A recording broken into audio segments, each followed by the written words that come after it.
అందరికి నమస్తే, welcome back to my channel. నేను మెరుగుతారు. ఈ వీడియోలో మనం మాట్లాడకపోతుంది సూర్య నటించిన లేటెస్ట్ మూవీ వీరభద్రుడు. తెలుగు డబ్బుడ్ మూవీ కాదు, తమిళం సినిమా. తమిళంలో కరుపు అనే టైటిల్తో ఉందన్నమాట. ఈ సినిమా ఒక నేపథ్యం ఏంటంటే స్పెషలీగా ఇది ఒక fantasy court room drama action thriller అనమాట.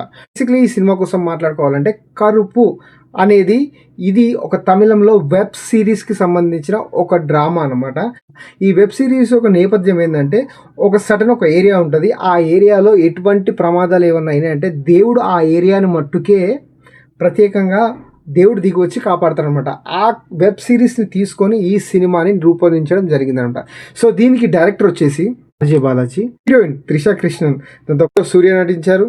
నిర్మాతలు ఆర్ఎస్ ప్రభు అండ్ ప్రకాష్ బాబు, సంగీతం Sai Abhyankar, cinematography GK Vishnu, editing R Kalaivanan, banner Dream Warrior Pictures. అసలు ఈ సినిమా జోనర్ ఏంటి? Fantasy drama, court drama, thriller, mass action entertainment, దేవుడు వర్సెస్ న్యాయం కాన్సెప్ట్తో సాగుతుంది. అసలు బేసిక్లీ ఈ సినిమా జోనర్ ఏంటంటే దేవుడు వర్సెస్ న్యాయం. దేవుడు ఒకవేళ దిగి వస్తే ఆ దేవుడు ఎలా అన్యాయాన్ని అరికడతాడు అనేది ఈ సినిమా. సో దానికోసం పక్కన పెడితే ఈ సినిమా ఫస్ట్ ఒక 20 minutes director the best direction చేసిండనే చెప్పుకోవాలి. ఎందుకంటే 20 minutes ఎలా ఉంటుందంటే ఈ సినిమా ఎవరు ఊహించిన ట్విస్ట్లతో ఉంటుంది. సినిమా 20 minutes దాకా నాన్ స్టాప్గా సీట్లకి కూర్చొని ఉండిపోయే సినిమా. ఒక ఫాదర్, ఒక డాటర్ ఇద్దరి మధ్యలో సాగుతున్న ఒక డ్రామా థ్రిల్లర్. తన దగ్గర బంగారం, ఆ బంగారం పోతే కోర్టులో ఆ బంగారం పోయిన తర్వాత అక్కడ ఉన్న డ్రామా థ్రిల్లరే ఈ 20 minutes దాకా. సినిమా చాలా సూపర్గా ఉంటుంది, సీట్లకు కట్టి పడేసేలాగా ఉంటుంది. దాని తర్వాత 20 minutes తర్వాత ఈ సినిమా ఒక జానర్ మొత్తం మారిపోతుంది అనమాట. సో బేసికలీ ఏంటంటే ఈ సినిమాలో సూర్య అనేది ఒక దేవుని పాత్ర, కరుపు అనే ఒక దేవుడు. సో ఏంటంటే మనకి ఇది తమిళ వర్షన్ సినిమా కాబట్టి తమిళనాడులో ఈ సినిమాకి బిగ్గెస్ట్ అప్లాజ్ వస్తుంది. సూర్యకి చాలా రోజుల తర్వాత పెద్ద బ్లాక్ బస్టర్ వచ్చింది అక్కడ. కానీ మన తెలుగులో చూసుకుంటే మన తెలుగులో ఇది పెద్ద బ్లాక్ బస్టర్ అయితే కాదు. ఈ సినిమా ఏదైతే 20 minutes మటుకు చాలామందిని ఆకర్షించబోయింది. కానీ 20 minutes తర్వాత ఈ సినిమా మొత్తం టోటల్గా స్టోరీ లైన్ మొత్తం ప్లాట్ మొత్తం చేంజ్ అవుతుంది. సో ఈ సినిమా విషయానికి వస్తే ఇది గైస్. దాని తర్వాత బేసిక్లీ ఈ సినిమా మనం ఎందుకోసం చూడాలి అంటే సూర్యని మనం ఎప్పుడో కంగువా సినిమా తర్వాత మళ్ళీ చాలా రోజుల తర్వాత మంచి గెటప్తో వచ్చాడు అనమాట. ఇంకోటి ఈ సినిమా ఒక డైరెక్టర్ ఎవరైతే ఉన్నారో ఆర్జే బాలాజీ, ఆయన్నే దీంట్లో అఫీషియల్గా హీరోగా నటించాడు అనమాట. ఇక దానికి తోడు ఈ సినిమాలో డ్రామా సీన్స్ ఏవైతే ఉంటాయో చాలా ఇంట్రెస్టింగ్గా ఉంటాయి. ఎంత ఇంట్రెస్టింగ్గా ఉంటాయంటే నిజంగా ఒక జడ్జి కానీ లాయర్లు కానీ ఈ సినిమాని కానీ ప్రత్యేకంగా చూస్తే ఒకవేళ దీని మీద కేసు వేస్తారు. ఎందుకంటే అంత దారుణంగా చూపిస్తారు అనమాట లాయర్లను కానీ జడ్జులను కానీ ఈ సినిమాలో. సో అది సినిమా రకంగానే చూడాలి, కానీ ఇంత దారుణం ఉంటుందా అనిపిస్తుంది. సో ఈ అన్యాయాన్ని అరికట్టడానికి కరుపు అనే ఒక గ్రామంలో ఉండే ఒక దేవుడు సూర్య వచ్చేస్తాడు అనమాట. ఈ సినిమాలో సూర్య దేవుని పాత్ర వేసిన తర్వాత అక్కడ ఈడేంటంటే కన్ఫ్యూజన్ అయిపోతుందంటే ఒక దేవుడిని ఒక నార్మల్ మనిషి చూసేసరికి సినిమా మొత్తం ఉన్న సస్పెన్స్ అనేది మొత్తం మనకి ఎండ్ అయిపోతుంది. దాని తర్వాత సినిమా జోనర్ మొత్తం కామెడీ రూపంగా వెళ్ళిపోతుంది అనమాట. ఈ సినిమా అయితే తెలుగు ప్రేక్షకులకి ఏ మట్టుకు ఆశించిన విజయం అయితే సాధించలేదని చెప్పుకోవాలి.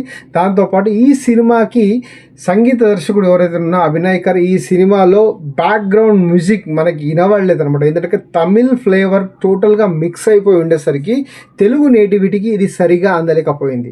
దానికి తోడు నేను వెళ్ళిన థియేటర్ వచ్చేసి ప్రశాంత్ థియేటర్. ఫస్ట్ డే వెళ్ళాను. మరి అక్కడ ఎందుకో పబ్లిక్ లేరని మాకు సౌండ్ ఇప్పలేదేమో తెలిసింది. కానీ సూర్యాని ప్రతిసారి చూపించిన విధానం ఎలా ఉంటుందంటే మొత్తం స్క్రీన్ మొత్తం రెడ్ కలర్ ఫాంట్తో ఉంటుంది. సూర్యాని దేవుని టైప్లో చూపించడం కొద్దిగా ప్రతిసారి అది ఆ ఫీలింగ్ బాగలేదనిపించింది నాకైతే. ఎస్పెషల్లీ ఇక ఈ సినిమాకి మ్యూజిక్ అయితే నార్మల్గానే సోగానే, ఇక పెద్దగా పాటలకి ఆశించాల్సిన విషయం ఏమి లేదు.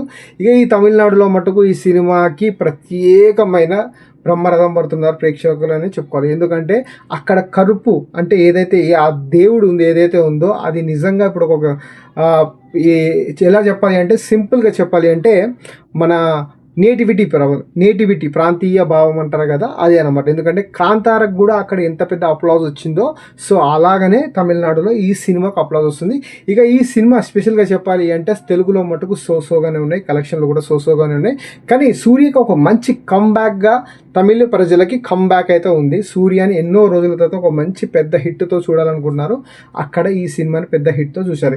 ఇక ఈ సినిమాలో త్రిష విషయానికి వస్తే అసలు యాక్చువల్లీ త్రిష ఎక్కువసేపు మనకు కనిపించదు. ఈ సినిమా మొత్తం డ్రామాటిక్ వేరియేషన్లోనే వెళ్తూనే ఉంటుంది అనమాట. లాస్ట్కి ఇక్కడ మైనస్ పాయింట్ ఏదైతే ఉందో, ఫస్ట్ ఏదైతే స్టోరీ లైన్లో ఒక ఫాదర్ ఒక డాటర్ ఆ బంగారు నగలు మిస్ అయిన తర్వాత అవి అతని చేతికి వచ్చేలోపు ఆ బిడ్డ చనిపోతుంది. ఆ బిడ్డ చనిపోయిన తర్వాత నుంచి సినిమా మొత్తం డ్రామాటిక్ అంతా చేంజ్ అయిపోయి సినిమా అంతా ఒక నెక్స్ట్ జోనర్కి వెళ్ళిపోతుంది అనమాట. అక్కడ కొద్దిగా డిఫాల్ట్ అనిపించింది. కథ మట్టుకు అలాగనే ఉంది. ఇక ఫస్ట్ హాఫ్ మట్టుకు ఓకే, సెకండ్ హాఫ్ అయితే నార్మల్గా. మళ్ళీ ఈ సినిమాకి సెకండ్ పార్ట్ కూడా తీయబోతున్నారు, అది పొలిటికల్ వర్సెస్ దేవుడు. సో చూద్దాం మరి ఇక నెక్స్ట్ పార్ట్ అయితే ఎలా ఉంటుందనేది మనకైతే తెలియదు. ఈ వీడియో మటుకు ఇదనమాట.